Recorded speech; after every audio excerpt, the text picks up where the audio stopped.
Muy buenas tardes. Nos encontramos en la mesa los foros de debate en las elecciones del Poder Judicial en México 2025. La dinámica para presentar el día de hoy, vamos a tener de 15 a 20 minutos para presentar por parte de los ponentes y vamos a comenzar por el doctor Alberto Guerrero Reyes y posteriormente por su servidora Mariela Patricia Lesley y por último por el doctor Abel Alfredo Muñoz Pedraza. Le cederé la palabra al doctor Alberto Guerrero Reyes.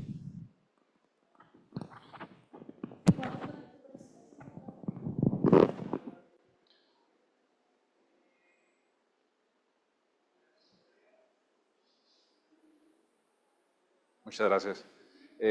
Sí, primero agradecer el espacio, agradecer la amabilidad de la Sociedad Mexicana de Estudios Electorales por permitirme presentar ese tema que he escrito en coautoría con el doctor Jesús Fernando Villarreal y en el cual abordamos un tema que toma especial relevancia dado el contexto que se vive en México, particularmente o concretamente durante los procesos electorales que se han visto plagados en los últimos años por olas de violencia focalizada a candidatos y candidatas. La idea toral, siguiente por favor. La idea toral o la idea matiz de esta presentación, de este estudio que se realiza, es que los debates electorales obligatorios son el principal mecanismo eficaz para compensar los déficits deliberativos en contextos de violencia y desinformación. Es decir, fungiría como el mecanismo principal para combatir y poder cerrar estas brechas de desigualdad entre candidatos y plataformas ideológicas políticas. Siguiente, por favor.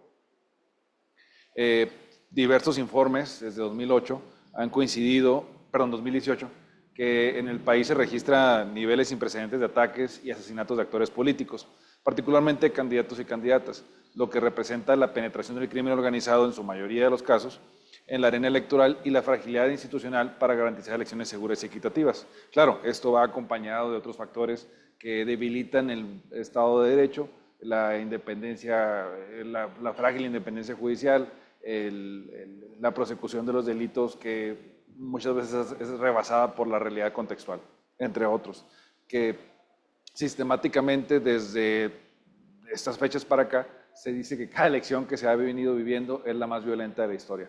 Hay un índice que establece que del 2018 a 2024 ha habido un incremento de más del 200% en delitos contra candidatos y candidatas en procesos electorales.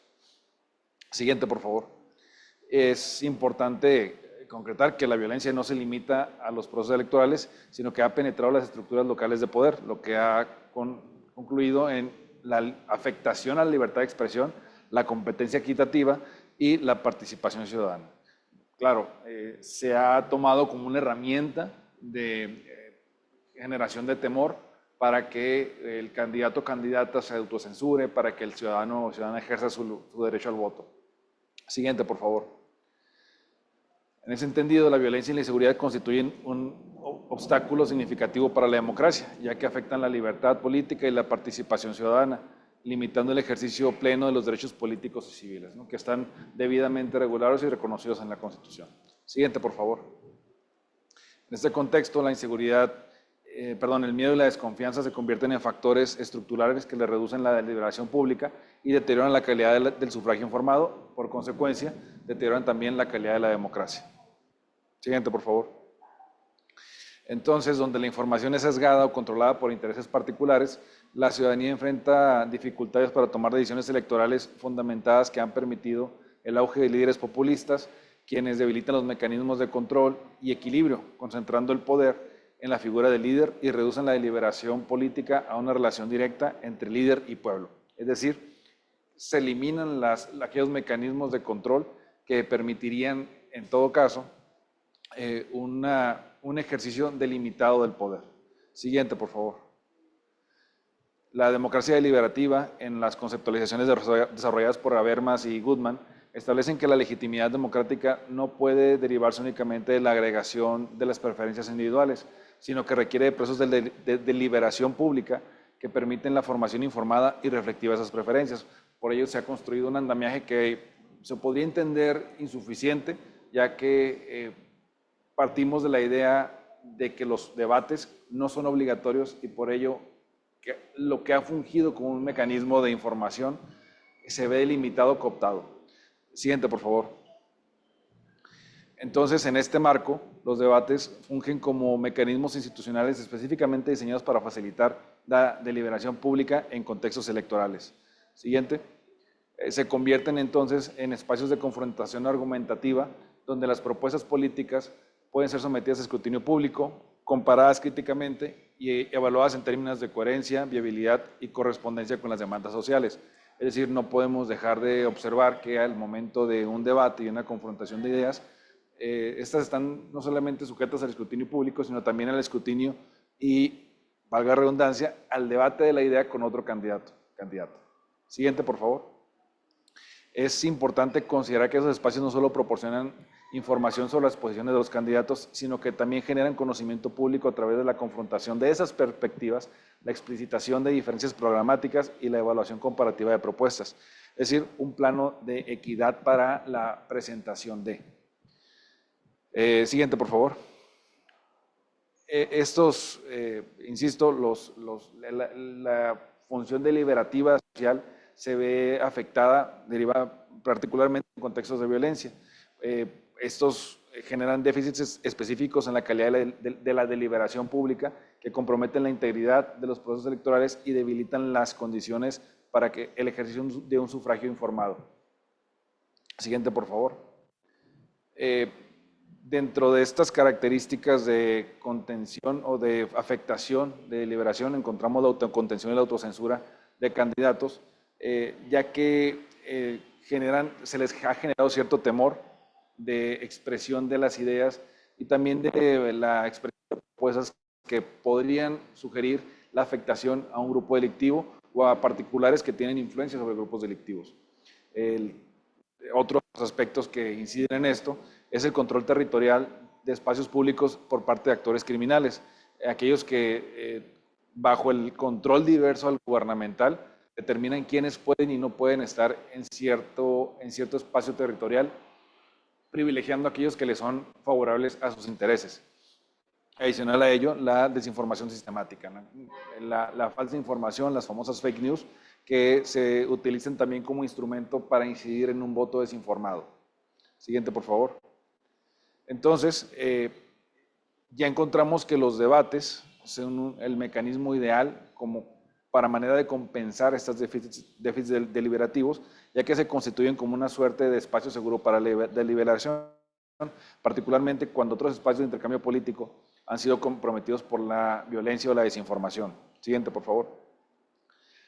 Ejercen también la función de verificación pública, ya que la confrontación directa entre candidatos en espacios públicos facilita la detección de inconsistencias, contradicciones o afirmaciones inexactas, operando con un mecanismo de chequeo de hechos en tiempo real, de fact-checking, ¿no? En el cual difícilmente un candidato puede permitir que otro candidato asevere propuestas o presente propuestas o haga aseveraciones que disten de la realidad, sí que tenga la posibilidad de defenderse. Siguiente, por favor. Hablando del caso concreto de México, es importante mencionar que cuenta con un marco normativo para debates electorales que establece derechos y obligaciones, es decir, lo establece como un derecho particular a las y los candidatos de presentarse ante los debates que organizan tanto las instituciones electorales como particulares en condiciones de igualdad, es decir, el derecho del candidato o candidata, pero también la obligación de las instituciones de realizar los debates. Esto no solamente para las obligaciones para las instituciones públicas, sino también para las privadas, particularmente en condiciones de igualdad, es decir, asegurar que haya igualdad de condiciones, pero que representa limitaciones significativas en términos de obligatoriedad efectiva y mecanismos sancionadores. Es decir, si no acudes, no hay ningún problema. Siguiente, por favor. Se enfrenta ante la posibilidad de implementación de un mecanismo resistencias político-partidarias, consideraciones de libertad de estrategia electoral, interpretaciones constitucionales, preocupaciones sobre la regulación de la competencia política, particularmente evidente en procesos electorales donde candidatos punteros en las encuestas han optado por evitar debates para minimizar riesgos electorales, es decir, no consideran que el asistir a un debate les pueda generar un beneficio sin un detrimento, lo utilizan como una estrategia electoral y optan por no acudir. Siguiente, por favor.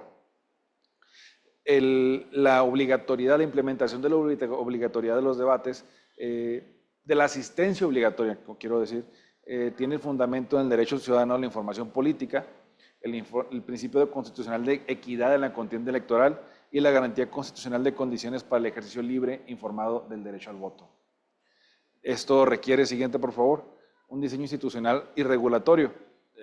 Para esto, insisto, lo primero es la adecuación normativa sancionadora, hacer obligatoria la participación acompañada de sanciones proporcionales y escalonadas para quienes opten por no acudir. La participación interinstitucional entre el INE y los organismos públicos locales electorales se considera fundamental, ya que los últimos son los operadores dentro de las elecciones locales y en el caso de las federales, pues tienen la mayor infraestructura dentro de las entidades federativas. Y para ello es importante el desarrollo de capacidades técnicas especializadas que representan un requisito de suma importancia. Para este diseño institucional, las sanciones obligatorias deben ser lo suficientemente significativas para desincentivar efectivamente la ausencia estratégica, pero también proporcionales para la naturaleza de la infracción. Se propone un sistema escalonado, como lo comentaba hace un momento, que incluye desde la reducción de tiempos de radio y televisión, sanciones económicas y hasta la posibilidad de pérdida de las candidaturas. Siguiente, por favor. ¿Otras dos? Ahí, sí. En síntesis conclusiva, la implementación de debates electorales obligatorios no constituye la panacea para los desafíos que enfrenta la democracia electoral en América Latina, pero sí representa un componente esencial de una estrategia integral de fortalecimiento democrático. Siguiente, por favor. Los debates obligatorios, perdón, la previa, operarían como mecanismo compensatorio que puede contribuir a mantener condiciones mínimas de competencia democrática mientras que desarrollan soluciones más comprensivas en las problemáticas asociadas a la estructura que afectan a la calidad democrática. Y sería todo. Muchas gracias.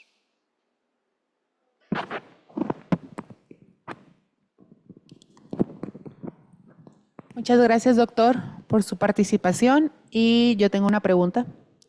En el contexto de los foros de debate, ¿qué nos corresponde a los ciudadanos para evitar estas situaciones de violencia e inseguridad?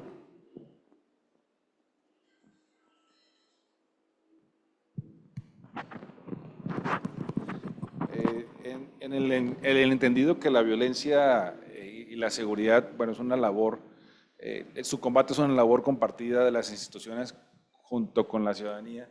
El primer paso ciudadano es fomentar la cultura de la denuncia. El tener hechos delictivos conocidos, más no denunciados, únicamente fomenta la impunidad y el crecimiento de zonas de riesgo de alta incidencia delictiva. ¿A qué voy con esto?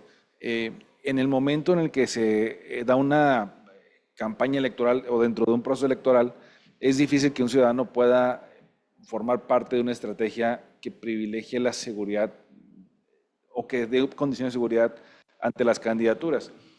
Es un trabajo previo el que se tiene que realizar e insisto, se fomenta en la colaboración entre la ciudadanía y las instituciones de seguridad pública, particularmente en el esquema de denuncia oportuna.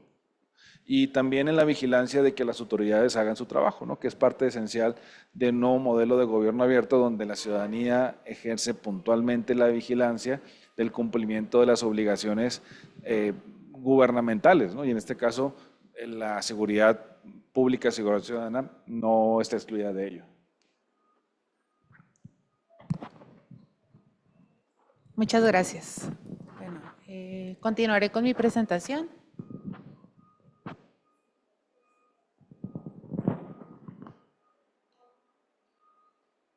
Gracias. Buenas tardes. La presente ponencia lleva por nombre Viabilidad de los foros de debate en elección del Poder Judicial, retos y oportunidades, y fue escrita en coautoría con la maestra Guadalupe Flores Mesa y su servidora Mariela Patricia Irales Ley. Y bueno, esta investigación surge en el marco del proceso electoral extraordinario 2024-2025, en el que por primera vez la ciudadanía fue convocada a elegir directamente integrantes del Poder Judicial en México, el cual fue un proceso inédito que nos obligó a repensar cómo garantizar que las personas votantes contaran con información suficiente y confiable para emitir un voto informado en el proceso electoral. La elección judicial abrió un debate sobre las herramientas de información ciudadana y en ese contexto los foros de debate surgieron como una opción natural, espacios públicos donde las y los aspirantes pudieron exponer sus trayectorias, principios y visión sobre la función judicial. Sin embargo, su implementación fue desigual. Mientras en entidades como la Ciudad de México y Zacatecas los foros fueron organizados con éxito, en otras como Baja California se optó por otras alternativas digitales, como el micrositio Conóceles, debido a limitaciones de tiempo y presupuesto. Esta diversidad de experiencias evidenció un punto crucial. Los foros de debate son viables, pero requieren condiciones normativas, instituciones y éticas adecuadas para funcionar correctamente.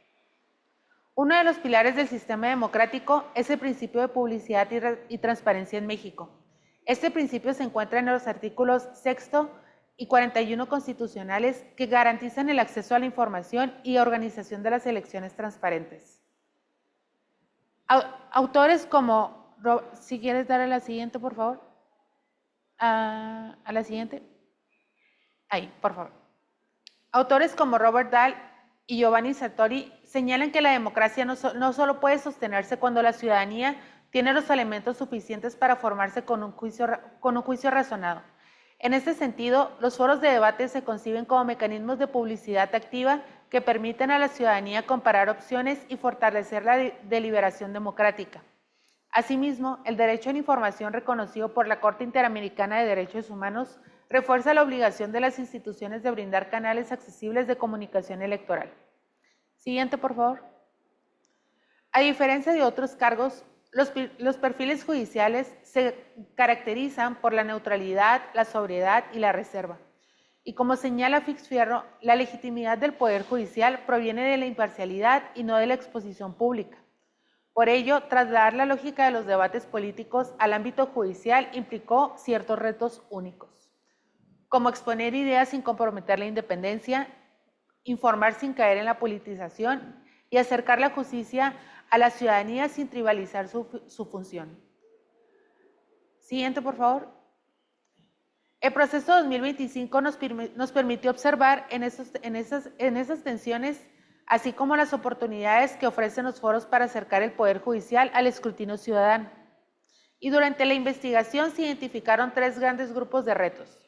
Siguiente, por favor. No. Ajá.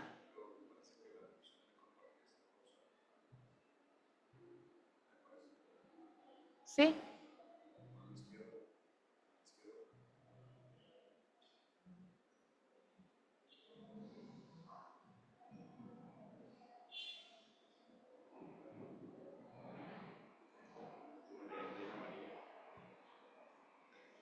Sí, creo que no dice.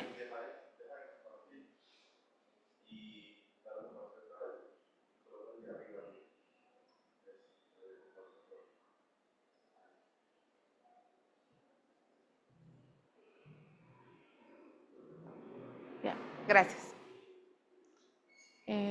Creo que es para. No, sí, ahí. Gracias. Bueno, como comentaba, en la presente investigación se identificaron 3 grandes grupos de riesgo. El primero fue los institucionales y normativos, que tenemos la ausencia de reglas uniformes, que en la ley JIPE regula debates presidenciales y de gubernaturas, pero no contempla los judiciales, y que las decisiones quedaron en manos de los organismos públicos locales electorales, generando resultados desiguales. El segundo fue de diseño y formato. Eso quiere decir que se tiene de riesgo de convertir el debate de espectáculo mediático, desigualdad en habilidades comunicativas entre candidaturas y dificultad para abordar temas técnicos sin perder claridad ciudadana. Y el tercero, éticos y imparcialidad. Evitar que los compromisos públicos se interpreten como promesas políticas y preservar la sobriedad e independencia judicial. Siguiente, por favor. Estos factores explican por qué algunos estados decidieron no organizar foros. Sin embargo, la experiencia de Ciudad de México y Zacatecas demostró que con reglas claras y formatos sobrios sí es posible implementarlos exitosamente. Pese a los retos, los foros ofrecen grandes oportunidades democráticas. Estas son: fortalecen la cultura cívica y la rendición de cuentas, promueven la discusión pública y acercan la justicia a la sociedad. Siguiente, por favor. Gracias. Permiten una evaluación ciudadana de trayectorias. La ciudadanía puede comparar perfiles según experiencias éticas y visión judicial. Reducen el desconocimiento sobre el Poder Judicial. Esto quiere decir que históricamente ha sido percibido como distante y el Poder Judicial se muestra más cercano y comprensible. Cuarto, fomentan confianza institucional. Esto quiere decir que al transparentar los perfiles se incrementa la legitimidad democrática del proceso. Como señala Habermas, siguiente por favor. La legitimidad surge del diálogo inclusivo. Los foros de debate pueden convertirse en microespacios de deliberación política sobre justicia y el Estado de Derecho. En la Ciudad de México por favor. Gracias. En la Ciudad de México se organizaron foros temáticos de transmisión digital y televisión pública. Se abordaron 3 diferentes ejes: la trayectoria, la visión judicial y el acceso a la justicia. En Zacatecas se incorporaron preguntas ciudadanas enviadas en línea, promoviendo interacción directa. Y en Baja California se sustituyeron los foros por el micrositio Conóceles, priorizando la difusión digital de los candidatos. Estas experiencias muestran que la viabilidad técnica sí existe, pero depende de la voluntad institucional, de los recursos presupuestales y la percepción de riesgo. Siguiente, por favor. A partir del análisis de la presente ponencia, proponemos 5 ejes para institucionalizar los foros judiciales. El primero es la armonización normativa, que esto quiere decir incluir disposiciones específicas en la LEGIPE o leyes locales. El segundo es el fortalecimiento presupuestal con recursos etiquetados. El tercero es el diseño de formatos adecuados, que quiere decir debates sobrios con bloques temáticos, moderación experta y lenguaje ciudadano. El cuarto es la capacitación en ética y comunicación para aspirantes. Y el quinto es la coordinación interinstitucional y formatos digitales, con la colaboración entre los organismos públicos locales electorales y el Poder Judicial. Uso de plataformas virtuales para ampliar el alcance. Siguiente, por favor. Estas medidas permitirían que los foros se consoliden como herramientas permanentes, transparentes y accesibles. En conclusión, los foros de debate son viables y necesarios para fortalecer la legitimidad de la democracia en las elecciones judiciales, pero su éxito no depende de la voluntad de realizarlos, sino de marcos legales claros, recursos suficientes, formatos adecuados y una coordinación ética y técnica entre instituciones. El proceso 2025 nos deja una lección clara. La justicia también debe ser visible y entendible para la ciudadanía. Los foros son una vía para lograrlo. Muchas gracias.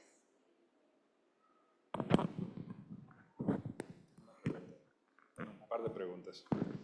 La primera sobre el impacto que tiene en la normatividad, más bien la falta de normatividad aplicable y por ende la obligatoriedad en la realización de los debates. Obligatoriedad me refiero particularmente a la del instituto, que como bien mencionaba no estaban regulados únicamente relativo a la elección del Poder Judicial, sino las del Ejecutivo y Legislativo. Entonces, ¿qué impacto tiene esto en la no conducción de, si esto se ha medido? ¿Se consideró suficiente el tener un micrositio para la captación de los candidatos y candidatas?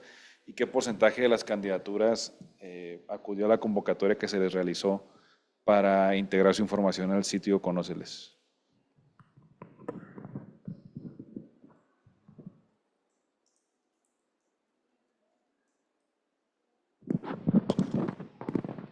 Muchas gracias por las preguntas. Tomando en cuenta la experiencia del proceso electoral pasado, que si bien no fue una elección judicial, pero sí hubo foros de debate, sí se concluyó para este proceso electoral judicial que sí era muy necesario la realización de los debates.